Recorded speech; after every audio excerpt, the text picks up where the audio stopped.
The mining colony on Kepler 442c was quiet that morning. Lee Ji-ho wiped sweat from his forehead as he worked deep in Shaft 7, 3 kilometers below the surface.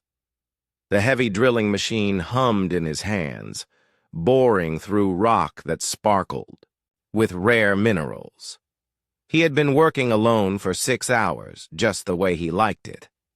Above ground, the small colony of 200 people went about their daily lives. Farmers tended to crops in the protected domes. Engineers maintained the atmospheric processors. Children played in the school yards. None of them knew that death was falling from the sky. The Volani ships appeared without warning. 12 massive vessels, black as space itself, dropped out of hyperspace and surrounded the planet. Their hulls were covered with weapons that could turn mountains to glass. The ships moved with deadly grace, like sharks circling prey. Commander This Ka stood on the bridge of the lead ship, watching the small human colony through the view screen. The alien commander was tall and thin, with gray skin and 4 arms. His species had conquered 47 worlds in the past century. This would be number 48. "Begin the assault," This Ka ordered. His voice was cold and sharp like broken metal. "Standard procedure. Kill the fighters, capture the workers, burn the rest." The Volani had perfected this process long ago. They would sweep down, overwhelm any resistance, and sort the survivors. The strong would become slaves. The weak would become food. The dangerous would become dead. Ji-ho felt the first tremor through the rock around him. His military training kicked in immediately. He had served in the Korean Special Forces for 8 years before becoming a mining engineer. His body remembered what his mind tried to forget. The lights in the tunnel flickered and died. Emergency power kicked in, bathing everything in red light. Ji-ho shut off his drilling machine and listened. Another tremor. Then another. Something was hitting the surface hard. He grabbed his communication device. Static filled his ears. Then, screams. Brief, terrified voices cutting in and out through the interference. "Colony Command, this is Shaft 7. What is happening up there?" No answer. Only static and the sound of explosions echoing down through the rock. Ji-ho moved quickly through the tunnel. He had maps of every shaft, every passage, every emergency exit in his head. 20 years of mining experience had taught him that the Earth could kill you if you were not careful. Today, he would learn that aliens could too. On the surface, the Volani attack was swift and brutal. Their ships fired energy beams that melted through the colony's defenses like a hot knife through butter. The small security force tried to fight, back with their basic weapons, but they might as well have been throwing rocks at a hurricane. The first wave of Volani soldiers dropped from their ships in armored pods. They were professional killers who had done this many times before. Each soldier wore power armor that made them twice as strong as a human. Their weapons could punch through steel walls. The colonists ran in every direction, but there was nowhere to go. The Volani had surrounded the entire settlement. Some humans tried to hide in buildings. Others fled into the wilderness. Most were caught within minutes. Ji-ho reached the emergency exit that led to the surface. The heavy metal door was sealed tight. He could hear the sound of battle above. Energy weapons, screaming, the roar of alien engines. He opened a maintenance panel and hot-wired the door's lock. The mechanism groaned and clicked open. Ji-ho pushed the door up just enough to see outside. The colony was burning. Black smoke rose from a dozen buildings. Alien soldiers in dark armor moved between the structures, dragging human prisoners toward their ships. Bodies lay scattered on the ground. Jiho watched 3 Villani soldiers corner a family near the water treatment plant. The mother was holding her young daughter. The father stepped in front of them with a metal pipe in his hands. One of the soldiers raised his weapon and fired. The man fell. The mother screamed. Something cold and hard settled in Jiho's chest. He had seen war before, but this was different. This was not soldiers fighting soldiers. This was predators hunting prey. He slipped out of the tunnel and moved through the shadows between burning buildings.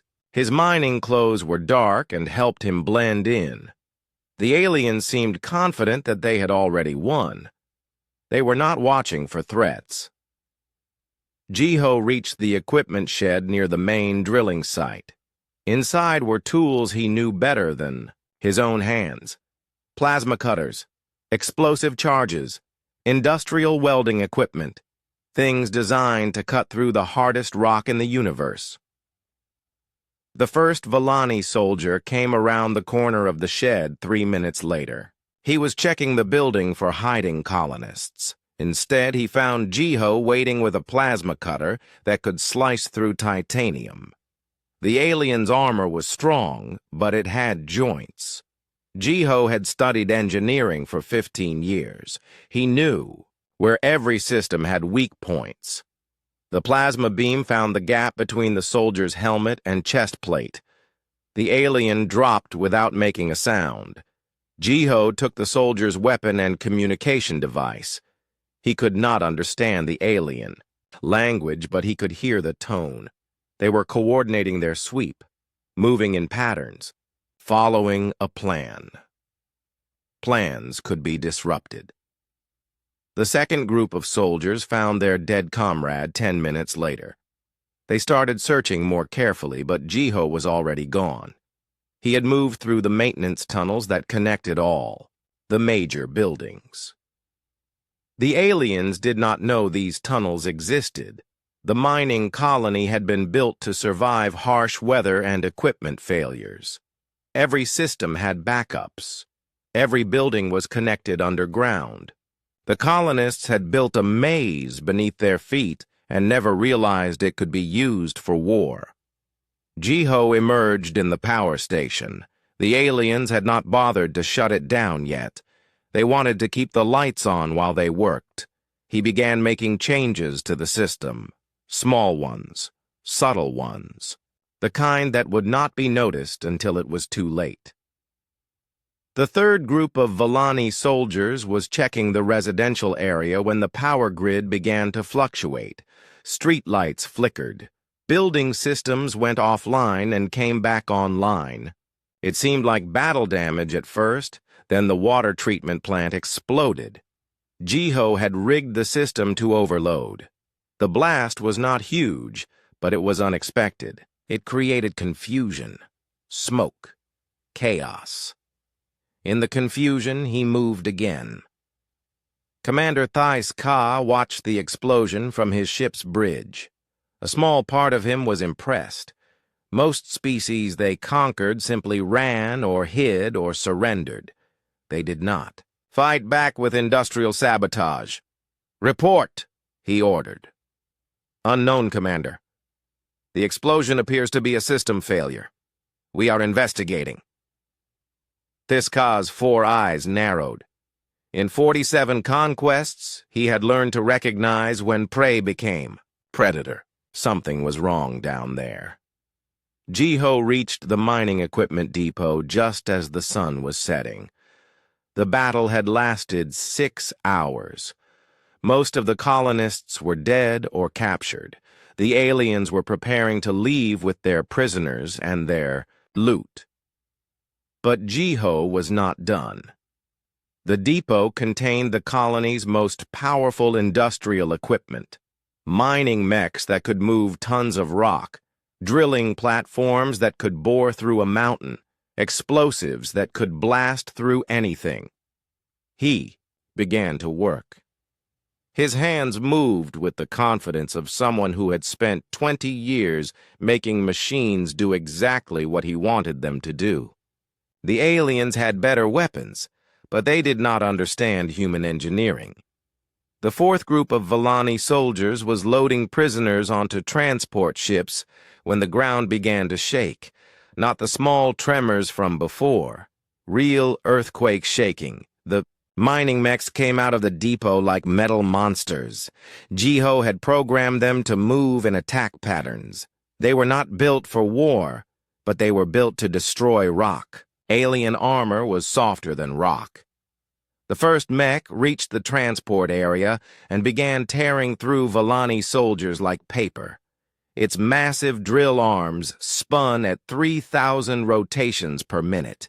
Nothing could stand against them. The second mech attacked the landing ships. Its plasma torch burned through hull plating like it was thin plastic. Alien soldiers fired their weapons at it, but the machine was designed to work in the heart of volcanoes. Their energy beams barely scratched its armor.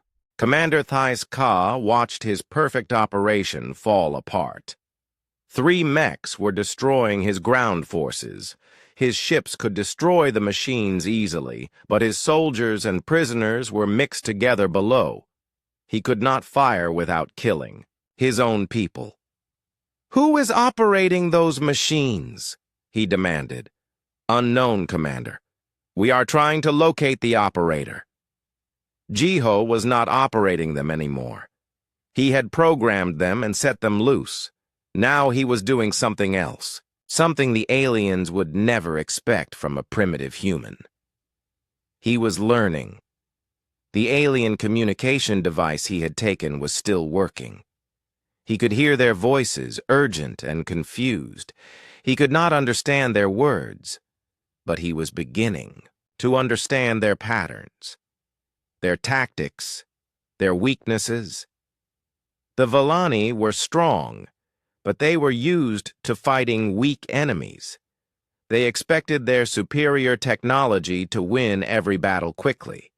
When something went wrong, they became confused. Confusion was something Jiho could use. The fifth group of soldiers finally found him in the communications center. Jiho had destroyed their landing coordinator and was working on their orbital communication system. He looked up as they surrounded him. 6 aliens in power armor, weapons trained on him. No way out. Jiho smiled. "Took you long enough," he said, in perfect Korean, knowing they could not understand him. Then he pressed the final button on the system he had been building all day. Every piece of electronic equipment in the colony overloaded at once. The aliens' communication systems died. Their tactical displays went dark. Their coordination network collapsed. In the sudden darkness and confusion, Jiho fought like his ancestors had fought for thousands of years, not with superior weapons or technology, but with intelligence, determination, and the absolute refusal to give up.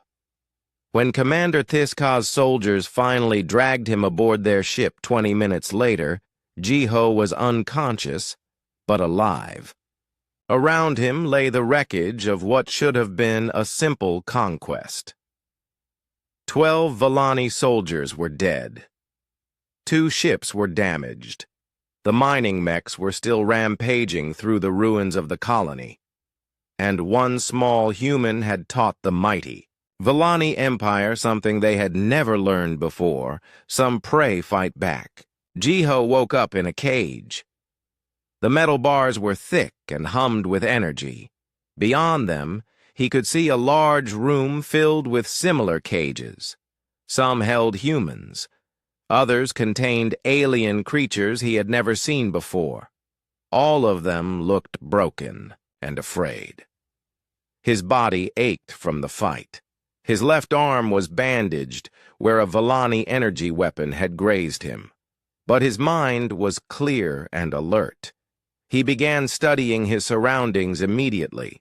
The ship's walls were made of dark metal that seemed to absorb light. Strange symbols glowed along the corridors. The air smelled of metal and something else, something that reminded him of fear. A human woman in the cage next to him looked up when he stirred. She was young, maybe 30, with short black hair and intelligent eyes. Her clothes were torn, but she sat straight, not cowering like some of the other prisoners. "You are awake," she said quietly in Korean. "I am Dr. Park Minji. I was taken from Research Station Omega 3 months ago." "Lee Ji-ho," he replied, keeping his voice low. "Mining Colony Kepler 442c. How long have I been unconscious?" "2 days. The aliens have been very interested in you. They keep talking about the damage you caused." Minji's eyes showed a mix of respect and worry. "They lost more soldiers taking your colony than in their last 5 conquests combined." Ji-ho looked around the prison hold more carefully. He counted 43 prisoners from at least 8 different species. Most looked defeated. Some were injured. All were afraid, except the humans. There were 12 humans total. They sat differently from the other prisoners. Their eyes were watchful instead of empty. Even in cages, they carried themselves like they were planning something. "The aliens do not understand us," Minji continued. "They have tried their usual slave conditioning techniques, but they do not work on human minds. We think differently than the other species they have conquered." A door at the far end of the room hissed open. 3 Villani soldiers entered, followed by a taller alien in ornate robes. This one had scars across his gray face and carried himself with authority. "The human from the mining colony," the robed alien said in heavily accented but understandable English. "I am Inquisitor Zeth Moore. You will answer my questions." 2 soldiers unlocked Ji-ho's cage and dragged him out. He did not resist. Not yet. He needed to learn more about these aliens before he could fight them effectively. They brought him to a small room with a single chair bolted to the floor. Zethmore gestured for him to sit. When Ji-ho remained standing, one of the soldiers hit him behind the knees with an energy baton. He fell into the chair. "You killed 12 of my soldiers," Zethmore said. "No single individual from any species has ever killed more than 3. How did you do this?" Ji-ho looked at the alien calmly. "I am an engineer. I solved problems." "You used mining equipment as weapons. You turned industrial systems into traps. This shows advanced tactical thinking." The alien leaned forward. "We want to understand how your mind works." "Why?" "Because humans might be useful. Your species shows promise as shock troops. With proper conditioning, you could serve the Villani Empire well." Ji-ho almost laughed. These aliens had captured humans, expecting to break them like they had broken other species. They had no idea what they were dealing with. "What if I refuse?" Zethmore smiled, showing sharp teeth. "Refusal is not possible. We have broken the will of 47 species. We will break yours too." The interrogation lasted 4 hours. Zethmore used every technique the Villani had developed over centuries of conquest: pain, fear, drugs, mental manipulation, methods that had crushed the spirits of countless beings. None of them worked on Ji-ho. When they brought him back to the prison hold, he was bruised but unbroken. Minji and the other humans looked at him with knowing expressions. They had all been through similar sessions. "They do not understand," said another human prisoner. He was older, maybe 50, with the bearing of someone used to command. "I am Kang Hayok. I was captain of a merchant vessel.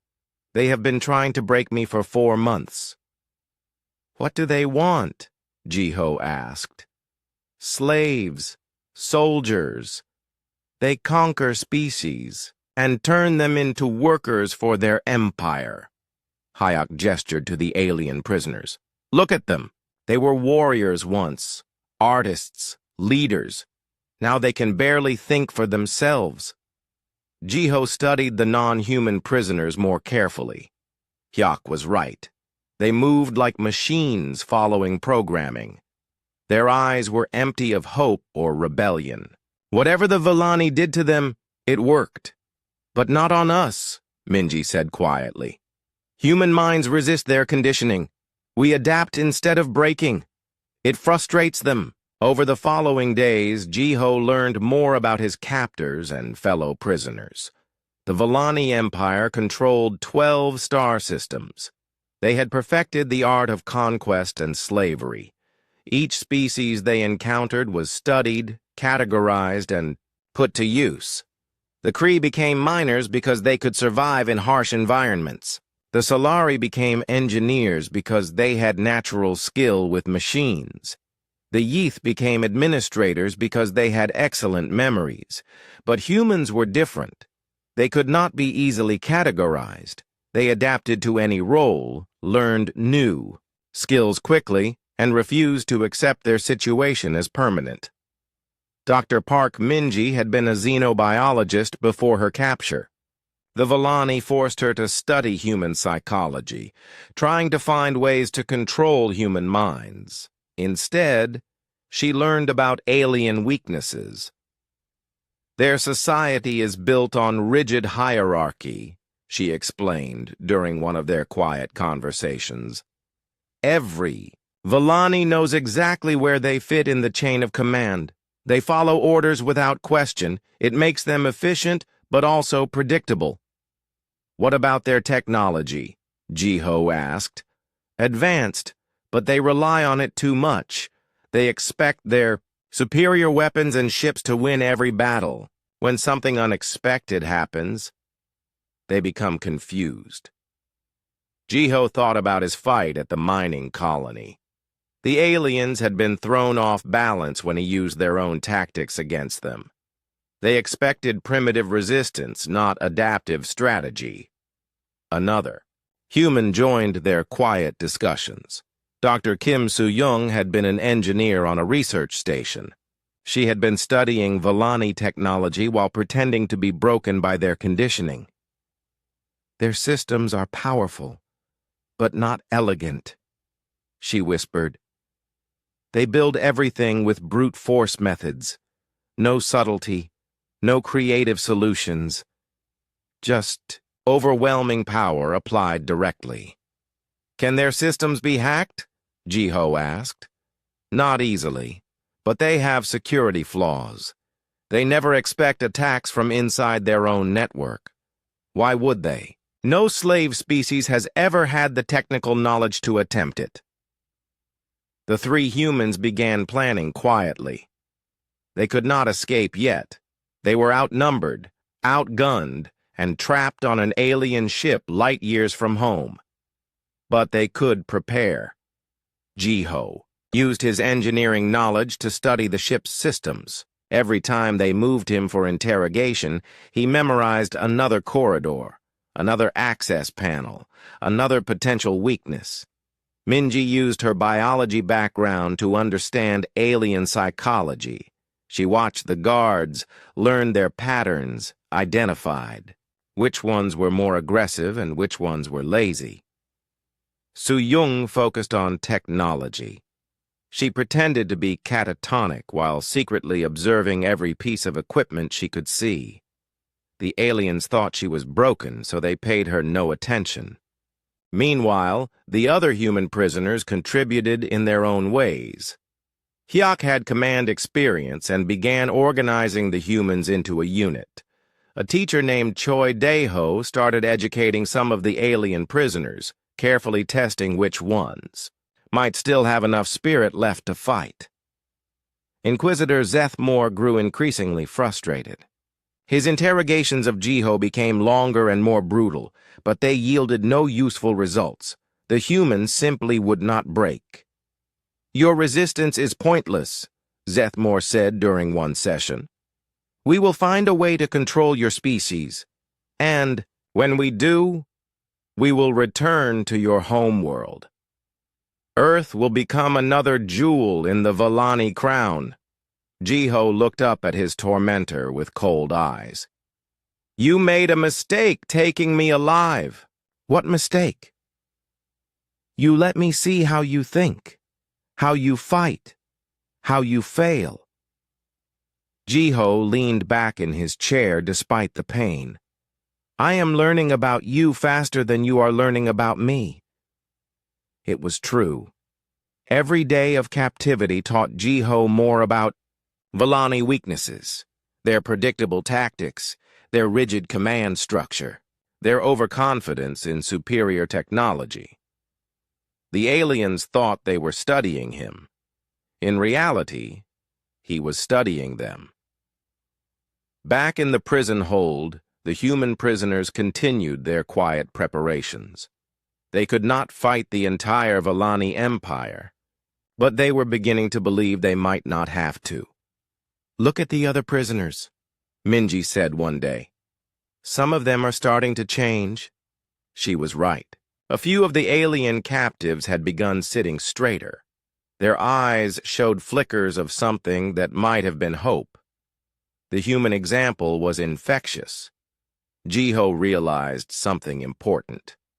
The Volani had made their greatest mistake not in capturing humans, but in putting them together with other enslaved species.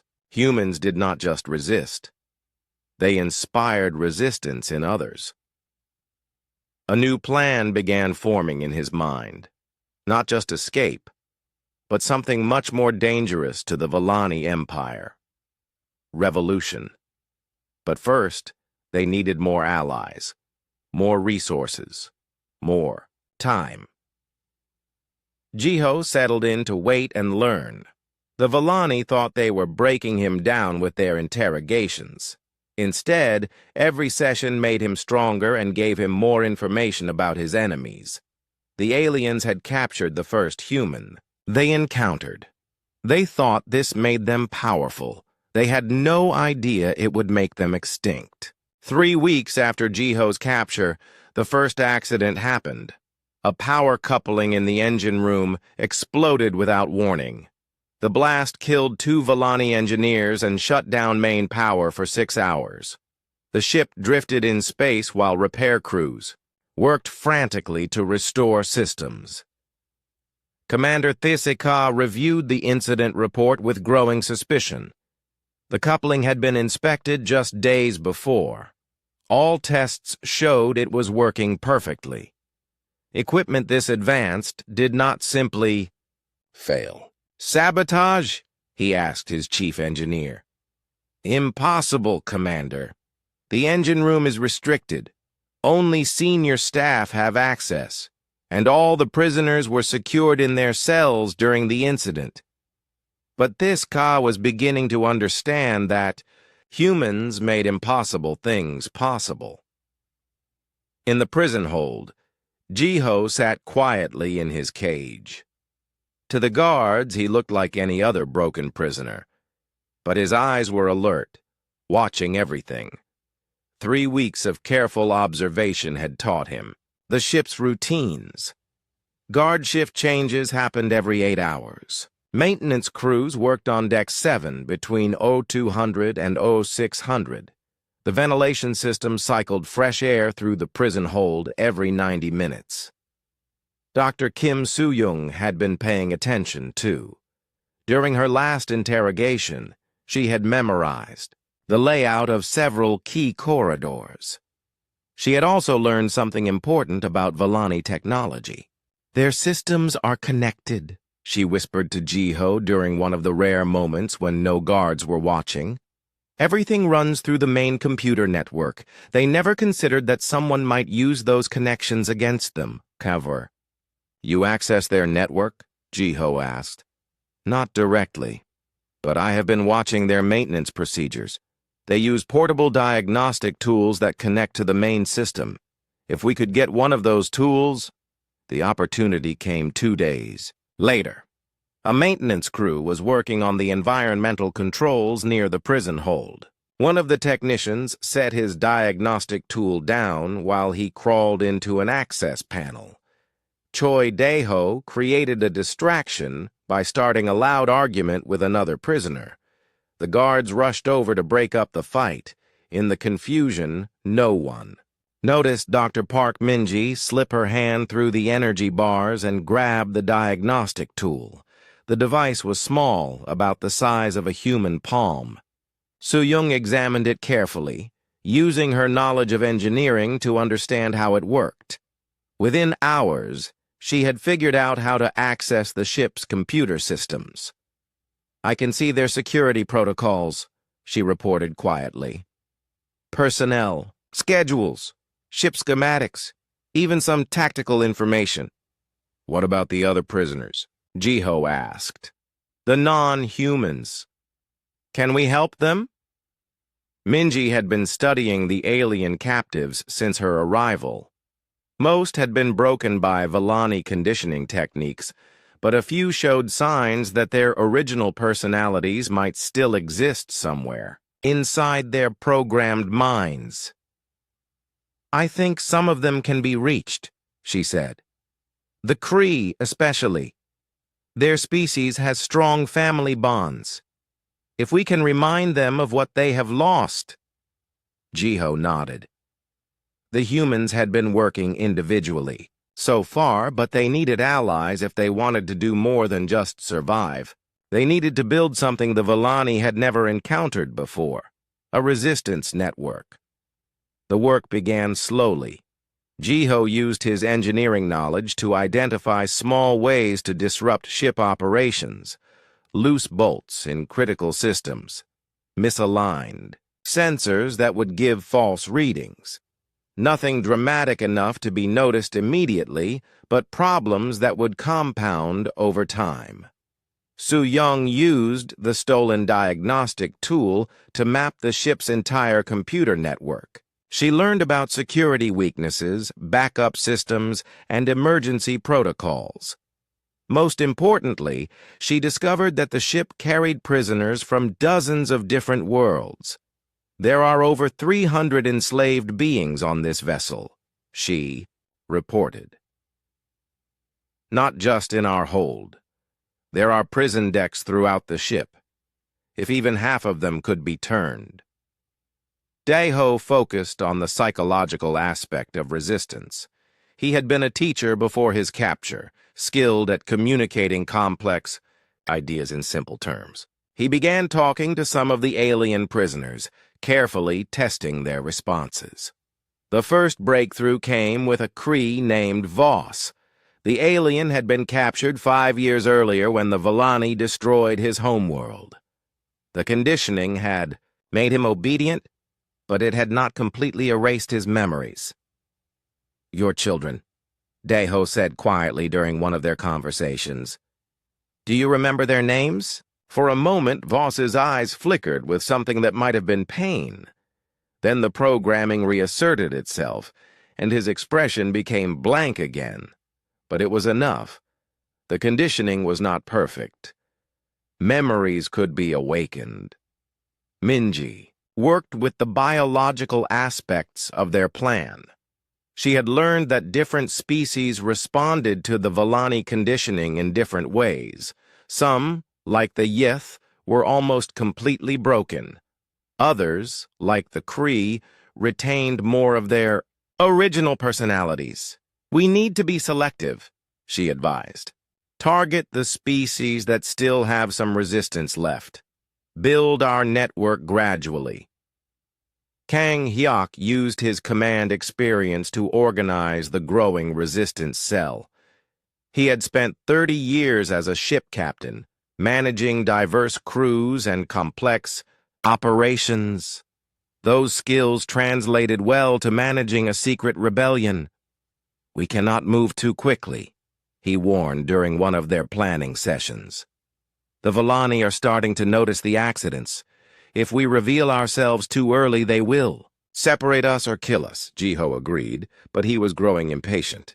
Every day they remained prisoners was another day the Villani grew closer to attacking Earth.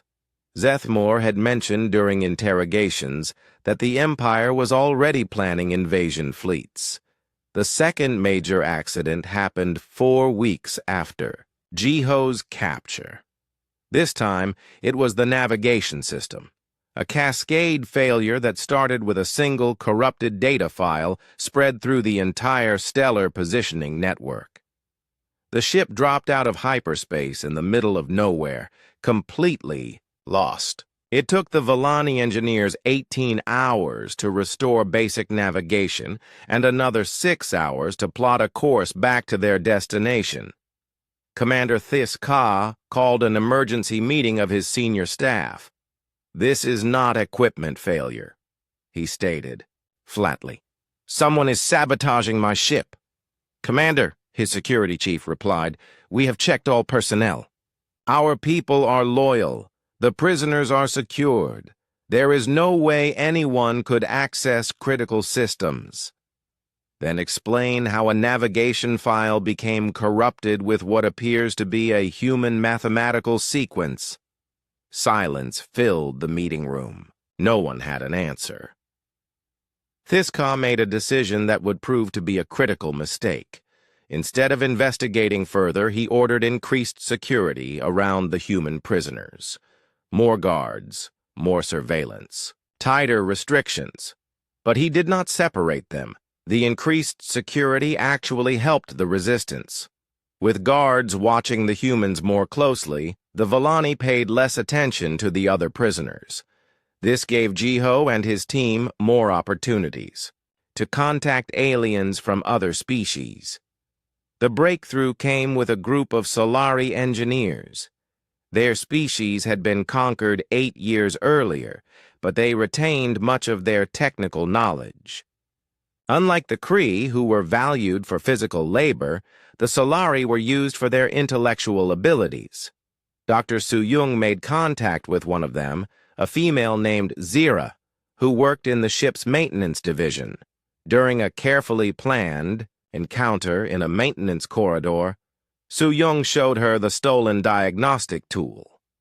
Zira's eyes widened with understanding. She had been looking for a way to resist for years, but had never found an opportunity. The humans were offering her that chance. "I can access systems you cannot reach," Zira whispered. "Engineering stations, power distribution, even some weapon systems." "What do you want in return?" Su-Yung asked. "Freedom for my people, all of them. Not just escape for a few, but real freedom." It was exactly what Jiho had hoped to hear. The resistance was no longer just about human survival. It was becoming something larger, a rebellion that could liberate hundreds of enslaved beings. The network grew carefully over the following weeks.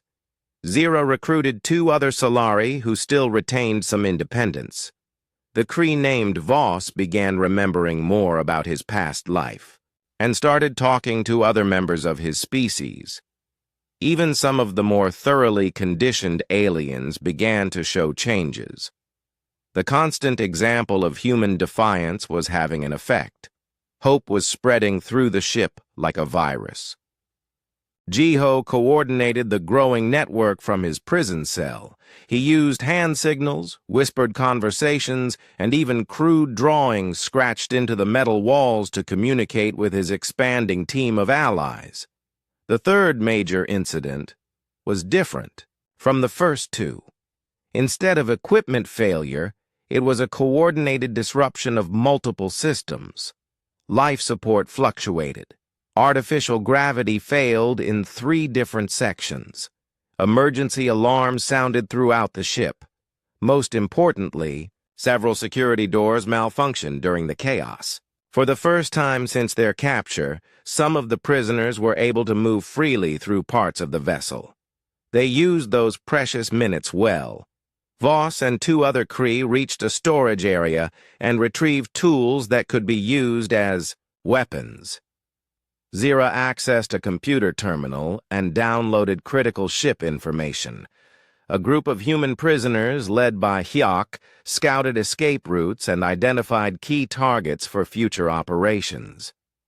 When order was restored an hour later, the prisoners were all back in their cells. To the Villani, It looked like they had simply taken shelter during the emergency. No one suspected that a carefully coordinated operation had just taken place. But Commander Thiska was no fool. 3 major incidents in 6 weeks was far beyond statistical possibility. Someone was waging war on his ship, and he was beginning to suspect who. That night, he visited the prison hold personally. He walked slowly between the cages, studying each prisoner carefully. Most of the aliens cowered when he approached. The humans met his gaze steadily. "I know one of you is responsible," he said in his cold voice. "Confess now, and I will make your death quick." No one answered. Thiska stopped in front of Jiho's cage. The 2 beings studied each other through the energy bars, predator and prey, conqueror and captive, or perhaps something else entirely. "You think you are clever, human, but you are still trapped on my ship, surrounded by my soldiers, light years from any help." Jiho smiled for the first time since his capture. "I am not trapped, Commander. I am exactly where I need to be." The alien commander left the prison hold confused and angry. He did not understand that his greatest advantage had become his greatest weakness. By capturing humans and putting them with other enslaved species, he had created the one thing the Villani Empire had never faced before: a revolution with human leadership and alien allies working toward a common goal. The network was ready to move to the next phase. The escape attempt happened exactly when Jiho planned it would. It was 3 days after his confrontation with Commander Thiska. The resistance had grown to include 47 beings from 6 different species. They had weapons hidden throughout the ship. They had allies in the maintenance crews. They had detailed maps of every corridor and security checkpoint. It should have worked perfectly. Instead, it was a trap. The Villani were waiting when Jiho and 12 other prisoners broke out of their cells. Energy weapons fired from hidden positions. Security doors slammed shut, cutting off escape routes. Within minutes, the entire escape attempt had collapsed. Jiho found himself surrounded by armed guards in a corridor he had thought was safe. His stolen weapon was useless against their armor. His carefully planned routes were all blocked.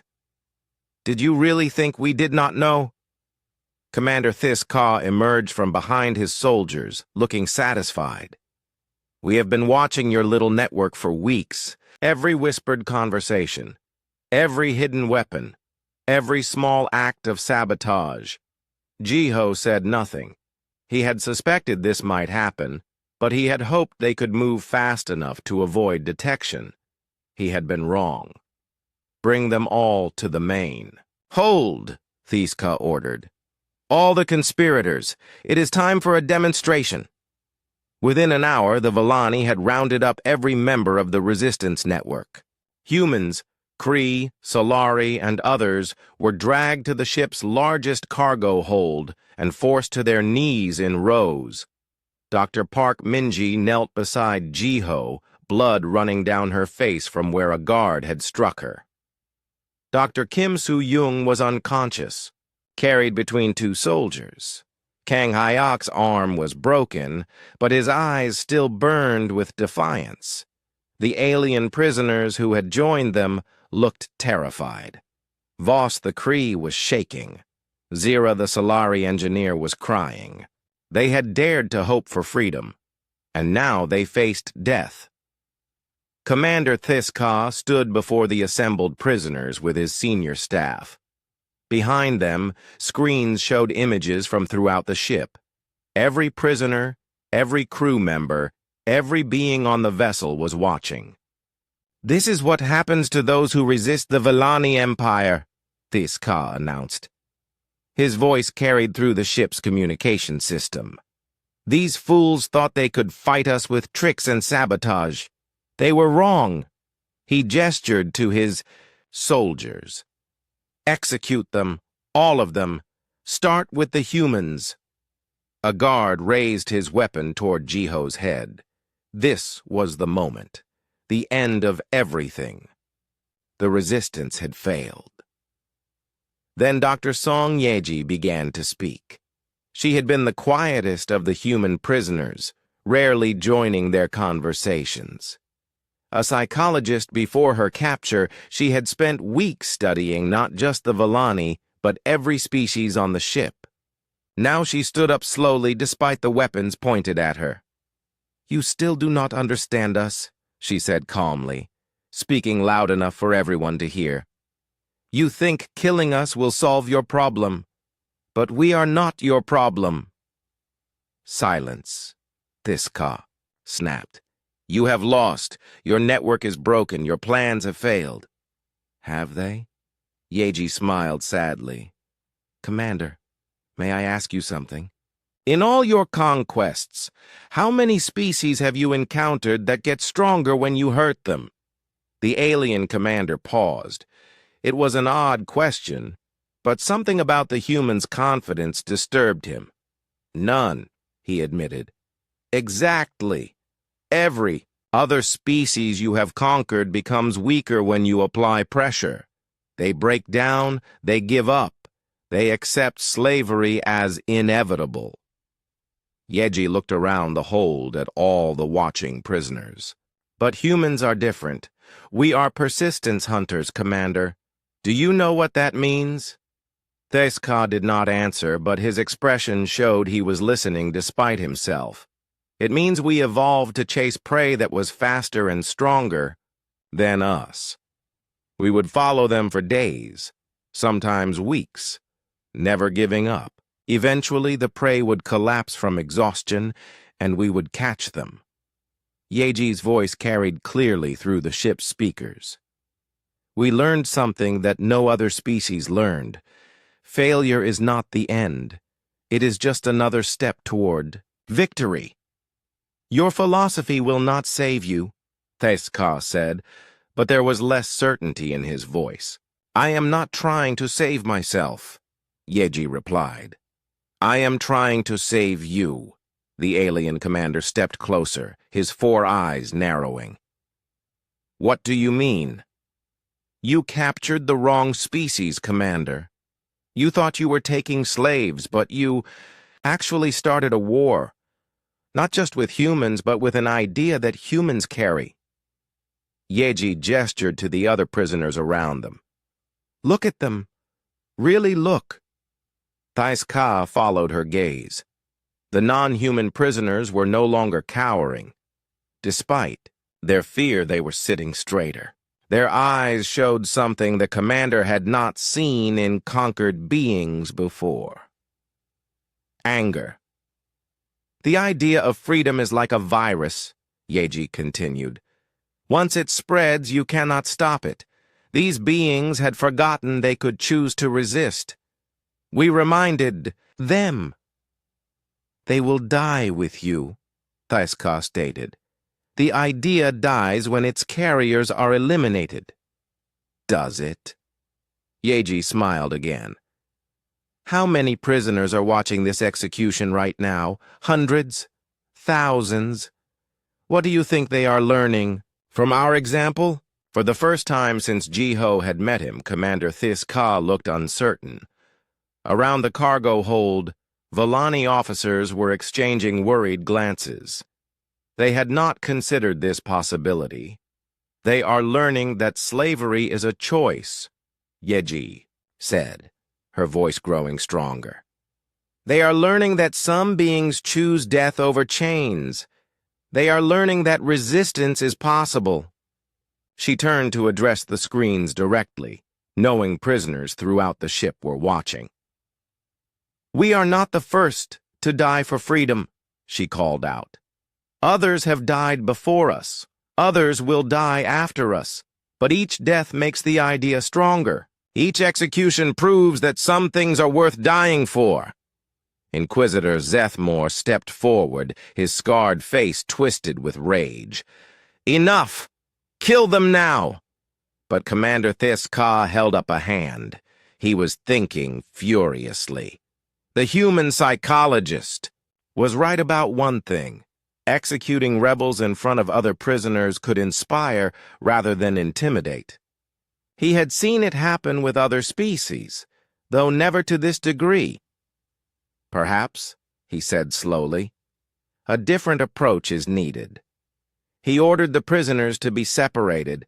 The humans were taken to individual isolation cells. The alien conspirators were sent to different parts of the ship. Contact between them was completely eliminated. "You think you can break our network by scattering us," Jiho said as guards dragged him away. "But you already made your mistake. The idea is loose now. You cannot cage an idea." In his isolation cell, Jiho had time to think about what had happened.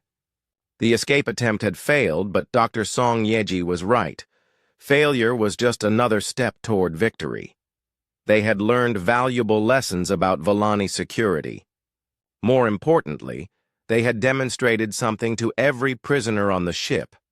Resistance was possible. Over the following weeks, strange things began happening throughout the vessel. Small acts of defiance that seemed unconnected but formed a pattern. Alien prisoners began working more slowly. Equipment started malfunctioning in ways that suggested sabotage, but no one could prove it. Most disturbing to the Volani command staff, some prisoners began refusing orders outright. Not just the ones who had been part of Jiho's network, but beings who had been obedient slaves for years. "The contamination is spreading," Zethmore reported to Commander Thiska.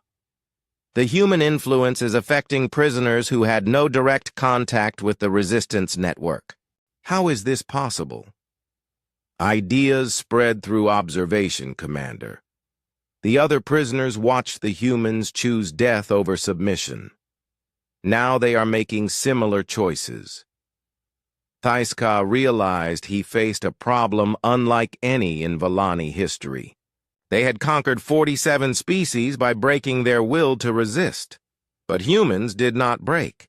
Worse, they taught others not to break. He tried different approaches: harsher punishments for disobedience, rewards for compliance, separating troublemakers. Nothing worked. The resistance continued to grow. The turning point came when a group of Kree prisoners in the lower decks refused to work entirely. When guards came to force them back to their duties, the aliens fought back with improvised weapons. The battle lasted 3 hours before the Volani regained control. 12 Kree died in the fighting, but their sacrifice inspired others. Within days, similar uprisings broke out in different parts of the ship. Each one was crushed, but each one also proved that revolution was possible. Commander Thiska called an emergency meeting with his senior staff. For the first time in his long career, he faced a situation that military force alone could not solve. "The humans have destroyed the foundation of our empire," he said grimly. "Our entire system depends on the compliance of conquered species. If they learn to resist effectively, we cannot control them." "What do you recommend, Commander?" asked his second-in-command. Thiska was quiet for a long moment, studying reports from throughout his ship. Everywhere he looked, he saw signs of growing rebellion. The careful order that had made the Volani Empire possible was crumbling. "Signal the fleet," he finally ordered. "We need reinforcements. And send a priority message to High Command. They need to understand what we are dealing with." In his isolation cell, Jiho smiled when he heard the ship's engines change pitch. They were altering course, probably to rendezvous with other Volani vessels. The aliens were calling for help. That meant they were afraid. Fear was something humans could use. The failed escape had taught the Volani an important lesson about human nature. Unfortunately for them, it was the wrong lesson. They thought the solution was better security and harsher punishments. They had not yet learned that some Species become more dangerous when you back them into a corner. The Volani reinforcement fleet arrived 6 days later. Commander Thiz Ka watched 12 warships drop out of hyperspace around his vessel. Each ship was larger and more heavily armed than his own. Together, they carried enough firepower to destroy entire planets. Fleet Admiral Corvex Prime materialized on the bridge via holographic communicator. The ancient alien's scarred face showed the accumulated wisdom of 2 centuries of conquest. "Report, Commander. Your messages were disturbing." Thiz Ka straightened to attention. "Admiral, we have encountered a species that resists our standard conditioning protocols. The humans appear to be immune to psychological control techniques that work on all other known life forms." "Impossible. No species is immune to proper application of pain and fear. With respect, Admiral, these beings are different. They become more dangerous when pressured, not less. Worse, they are teaching other prisoners to resist." Admiral Corvex Prime's expression darkened. "Show me." On the screens around the bridge, images appeared from throughout Thiz Ka's ship. Prisoner holds that should have been quiet were filled with restless activity. Work details were moving slowly, inefficiently. Guards were stationed everywhere, but they looked nervous instead of confident. "This is unacceptable," the Admiral declared. "Transfer the human specimens to my flagship immediately. I will break them personally." Within hours, all 12 human prisoners were moved to the Admiral's ship, the Eternal Dominion. The massive vessel was a mobile fortress designed to crush rebellion wherever it was found. Its prison complex could hold 10,000 beings in, conditions that had broken the spirits of entire civilizations. Jiho found himself in a new cell, this one carved from solid metal with no visible joints or weaknesses. The energy bars hummed with enough power to vaporize anything that touched them. Around him, his fellow humans were placed in similar cells, completely isolated from each other and from any other prisoners. Admiral Corvex Prime visited them personally on their first day aboard his ship. He moved slowly between the cells, studying each human with the calculating gaze of a predator evaluating prey. "I have broken 43 species," he said in heavily accented English. "Some were physically stronger than you. Others were more intelligent. A few even had advanced technology. All of them learned to obey." "And now you think you will break us," Dr. Park Minji replied from her cell. "I do not think it. I know it. You will discover that resistance has consequences far beyond your imagination." The Admiral gestured to his guards. "Begin with Isolation Protocol 7. No food for 72 hours. No light. No sound. Let them understand what true helplessness feels like." But the humans had already learned something important during their transfer between ships. Dr. Kim Soo-young had noticed that the Volani fleet was not operating normally. Ships were positioned defensively rather than in standard patrol formation. Communication traffic was much higher than usual. Most tellingly, several vessels showed signs of recent battle damage. "They are having problems," she whispered to Jiho during the brief moment their transfer pods had been adjacent. "This is not just about us anymore." She was right. While the humans had been inspiring rebellion on Commander Thiz Ka's ship, similar uprisings had been breaking out across the Volani Empire. The reports flooding into Admiral Corvex Prime's command center painted a disturbing picture. On the mining world of Kepler 438b, Kree slaves had seized control of 3 major facilities. On the agricultural planet of Proxima 7, Solari workers had sabotaged the food distribution networks. Most seriously, on the industrial world of Vega Prime, a mixed group of enslaved species had captured an entire city. How many humans are involved? "In these uprisings?" the Admiral demanded. None directly, sir, his intelligence officer reported. But all the rebel groups are using tactics and organizational methods that match human patterns. The ideas are spreading faster than we can contain them. Admiral Corvex Prime realized he was facing something unprecedented. The humans had introduced concepts that were spreading like a plague through the Empire's enslaved populations. Even worlds that had never seen a human were experiencing rebellions. On his ship, the isolation protocols were failing. The humans endured 72 hours without food, light, or sound without breaking. When the lights came back on, Jiho was sitting calmly in his cell, apparently unaffected by the ordeal. Interesting technique, he said when guards came to check on him. We call it sensory deprivation.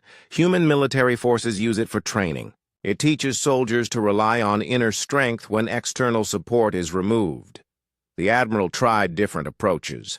Chemical conditioning agents that had broken the will of other species had no effect on human nervous systems. Pain amplification, devices that could drive aliens insane, merely made the humans more determined to resist. Most frustrating of all, the humans seemed to be communicating despite their isolation.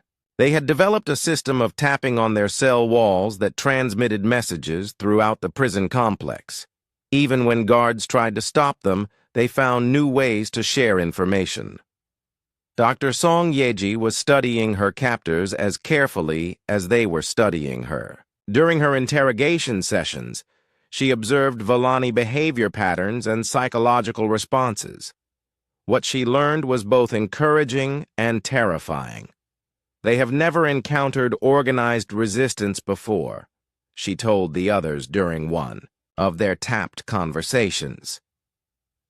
Their entire empire is built on the assumption that conquered species will accept their fate. When that assumption fails, their system breaks down. Can we use that? Jiho asked. We already are. Every day we resist, every small act of defiance proves to other prisoners that the Villani are not invincible. The effect multiplies exponentially. The proof came sooner than expected. A group of Yith prisoners in the lower levels of the Admiral's ship had been listening to the humans' tapped messages. Despite years of conditioning that had made them obedient servants, they began to remember what freedom felt like. The Yith rebellion started small, a few individuals working more slowly, minor acts of sabotage that could be explained as accidents. But it grew quickly as more prisoners realized that resistance was possible. When Villani guards tried to punish the rebellious Yith, something unprecedented happened. Other alien prisoners intervened. Species that had been enemies before their capture worked together to protect each other from Villani retaliation. Admiral Corvex Prime watched the security feeds in growing alarm. His ship, which had been a perfectly controlled environment for decades, was dissolving into chaos. Prisoners were no longer following orders. Guard posts were being attacked. Critical systems were being sabotaged. How many humans are involved? In this uprising? He demanded. None, sir. They are all still in isolation cells, but the rebellion is using human organizational principles. Meaning? Decentralized leadership, Admiral. Instead of one leader who can be captured or killed, they have created a network where every individual can make decisions and take action. Cut off one part, and the rest continues to function. The Admiral made a decision that would prove to be his greatest mistake. Instead of trying to understand the rebellion, he decided to crush it with overwhelming force. Deploy security teams throughout the ship. Use maximum force. Kill any prisoner who resists. We will restore order through superior firepower. But violence only made the situation worse. Each prisoner killed became a martyr. Each act of brutality convinced more aliens that they had nothing to lose by fighting back. The rebellion spread to parts of the ship that had been completely secure just days before. Park Seonho had been presumed dead during the initial capture at the mining colony. In reality, he had been thrown clear during one of Jiho's explosive traps and had hidden in the deep shafts until the Vellani ships departed. Now he was doing something the aliens never expected. He was organizing resistance cells on multiple worlds, using the communication networks the Vellani had built to control their empire. Every enslaved species had some individuals who retained enough independence to act. Seonho found them and connected them. He taught them human concepts of guerrilla warfare, resource denial, and psychological operations. Most importantly, he taught them that they were not alone.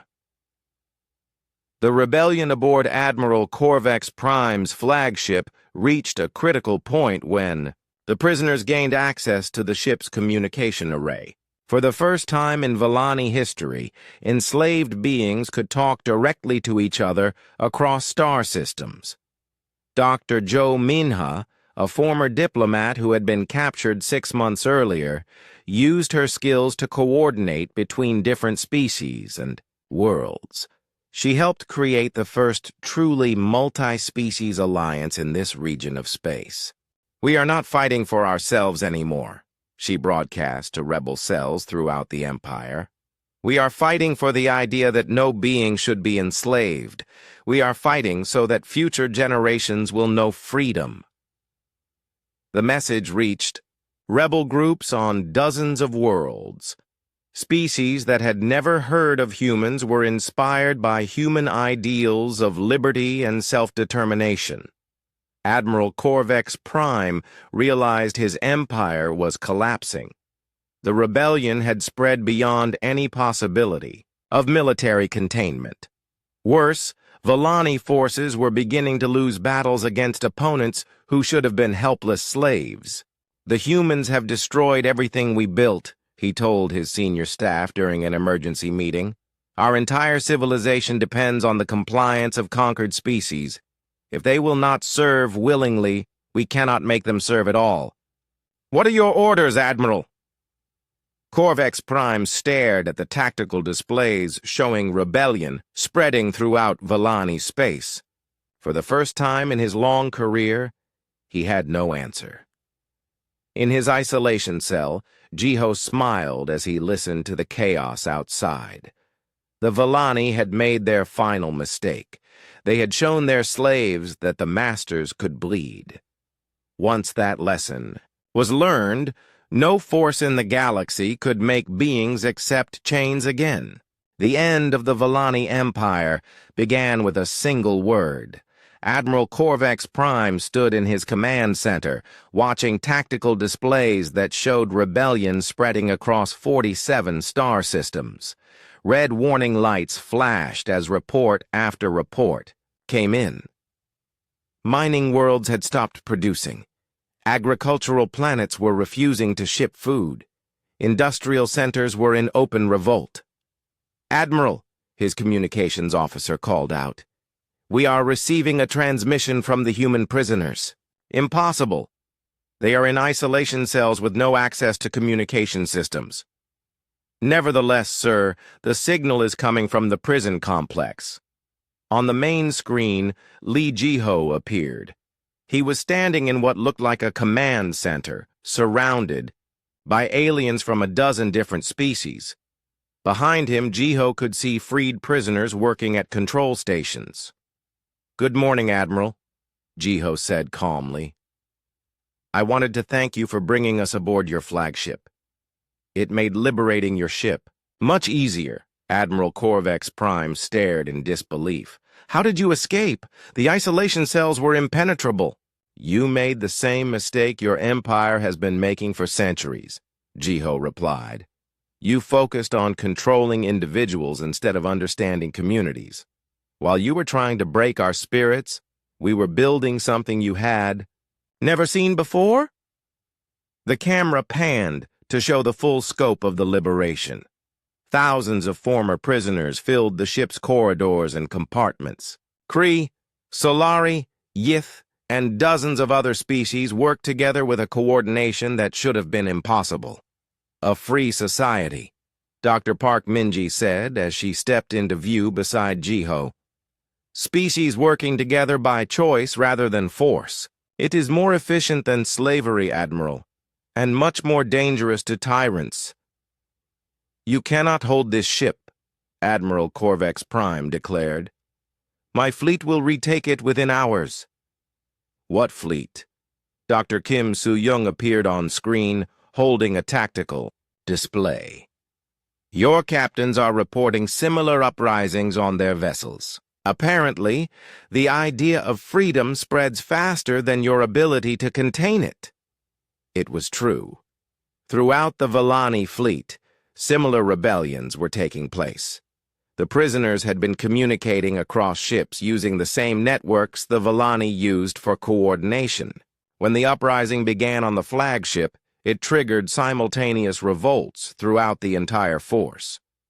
Commander Thais Ka watched his own ship falling to rebel forces for the second time. But this rebellion was different from the failed escape attempt weeks earlier.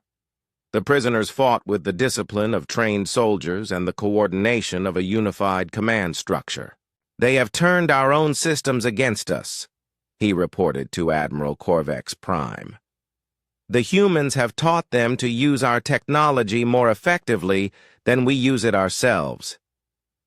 Yoon Tae-hyung, the former engineer, had spent months studying Vellani computer systems. During the uprising, he demonstrated how thoroughly he had learned their weaknesses. Security protocols were reversed, turning the ship's defenses against its former masters. Life support systems were modified to make Vellani areas uncomfortable while improving conditions for the liberated prisoners. Your technology is impressive, he told the surrendering Vellani crew. But it was designed by beings who never expected their slaves to understand it. That was your mistake. Lee Nayeon, the former diplomat, was coordinating with rebel forces. Throughout Vellani space, her skills in negotiation and communication proved invaluable in uniting different species under a common cause. We are not conquering your empire, she broadcast to Vellani commanders across the fleet. We are liberating it. Every being has the right to choose their own path. That includes you. It was an offer the Vellani had never made to their own prisoners. The choice between freedom and death, rather than between slavery and death. Most Vellani commanders chose to fight. Their ships turned their weapons on the rebelling vessels, beginning the first space battle in their history where former slaves commanded warships against their former masters. The battle was brief and decisive. Ships crewed by freed prisoners fought with a desperation and unity that the Vellani could not match. More importantly, they fought for something the Vellani had forgotten existed: hope. The Eternal Dominion, now commanded by Jiho and his multi-species. Crew led the attack on the remaining Vellani vessels. The massive flagship had been designed to inspire fear and demonstrate the power of the Empire. Now it served as a symbol of liberation. All Vellani ships, Jiho broadcast on an open channel. This is your final warning. Surrender now and you will be treated with the mercy you never showed your prisoners. Continue fighting and face the consequences of your choices. Admiral Corvex Prime made his last command decision. Rather than surrender, he ordered his remaining ships to make a desperate attack on the flagship. If he could kill the human leaders, perhaps the rebellion would collapse. He was wrong. The humans had learned from their earlier mistakes. There was no single leader who could be killed to stop the resistance. Every liberated prisoner understood the principles they were fighting for and could continue the struggle independently. When the Admiral's ship was destroyed in the final battle, the rebellion did not falter. It grew stronger. Park Seonho emerged from the shadows where he had been coordinating resistance across multiple worlds. His network of rebel cells had grown into a full alliance of free worlds, each one contributing to the liberation effort. "The Vellani Empire is finished," he announced during a broadcast to every world in their former territory. "But we are not here to replace one tyranny with another. We offer something different, a confederation of free peoples united by choice rather than force." Dr. Jo Minha worked with representatives from 47 different species to establish the new government. It was unlike anything the galaxy had seen before. Instead of conquest and slavery, it was based on cooperation and mutual benefit. "Every species brings something valuable," she explained during the founding conference. "The Kree have strength and endurance. The Solari have technical knowledge. The Yeeth have administrative skills. Humans have other talents." "What talents?" asked a Kree representative. "We dream of impossible things," Jiho answered, "and then we make them possible." The transformation of Vellani space took months, but it was thorough. Slave camps became free settlements. Prison ships became transport vessels for refugees returning home. Military bases became research stations where different species worked together to solve common problems. Not all the changes were easy. Some species had been enslaved so long they had forgotten how to make their own decisions.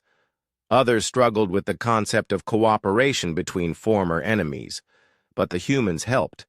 They taught courses on democracy and individual rights. They shared their knowledge of organization and leadership. Most importantly, they demonstrated that beings from different worlds could work together as equals. Commander Thais Ka found himself in an unusual position. As a prisoner of war, he expected torture or execution. Instead, he was offered education. "You spent your life serving an empire built on the suffering of others," Dr. Song Yeji told him during one of their sessions. "But that does not mean your life must end in suffering. You can choose to learn a different way of living." It was a choice the Vellani had never given their prisoners. Some former Vellani chose to join the new confederation as equal members. Others left to find new homes in distant parts of the galaxy. A few continued to resist, but without the infrastructure of their empire, they became simply pirates and raiders rather than a galactic threat. Jiho stood on the bridge of the former Vellani flagship, now renamed the Freedom's Dawn. Through the viewports, he could see ships from dozens of different worlds working together to build something new. "Earth is sending a diplomatic mission," Dr. Park Minji reported as she joined him at the observation deck. "They want to establish formal relations with the new confederation." "What will you tell them?" she asked. Jiho smiled. "That we are not coming home. Not yet. There are still enslaved peoples in other parts of the galaxy, still tyrants who believe might makes right. Still beings who have never learned that freedom is possible. So we continue the work? We continue the work until every being in the galaxy understands that some things are worth fighting for. Until the idea of slavery becomes as extinct as the Vellani Empire." Looking back, historians would mark the capture of Lee Jiho as the beginning of the end for galactic tyranny. The Vellani had thought they were seizing a single human to study and control. Instead, they had captured an idea that would spread across the stars. The first human they seized had indeed been the last one they ever saw. Not because he was killed, but because he had taught the galaxy that no being needed to accept chains if they were willing to break them. And in a universe where beings from thousands of worlds now work together as equals, that lesson had made slavery impossible. The age of empires was over. The age of freedom had begun. Commander Thais Ka, now a student rather than a conqueror, often wondered what would have happened if they had simply ignored that small mining colony. If they had passed by without stopping to take slaves. The answer was simple, though he never realized it. They would have lived, but the galaxy would still be in chains. Some mistakes, Jiho often reflected, were necessary for the universe to become a better place. The Volani Empire had made the perfect mistake, and from that mistake, true civilization was born.